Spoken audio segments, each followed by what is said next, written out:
Navigation of the emotional field. There is only the ambiguity of waves of feeling emanating from different sources. Some are neutered, some are practically inert. But there are those that are evocative and provocative with their inherent petitioning for an engagement, if not a discrete response. What is it that they consciously or subconsciously seek?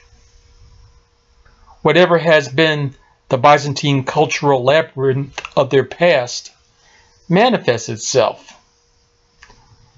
And the many, like birds, who though they have alluring colors, are still alarmed at any unsolicited approach.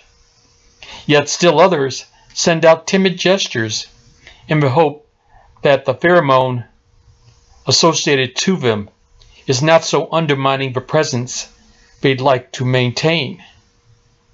Then there are those who seek contention from the vanity or a compulsive egomania, which then subdivides them into the blatantly combative, the passive-aggressive manipulators, or the mentee of some third-party entity's protection. Thus they are no more than that entity's readiness to be their enforcer. The blatantly combative and the passive-aggressive manipulator provide a tangible and intangible resistance and submission that allows a test and check on the limitations and daring to want to know more about and how far into the unknown of benefits to peril can be achieved in collaboration, negotiation, or raw impunity. Outside the herd of consensus, their rules and their standards, there's just domination or expedient resignation and or submission.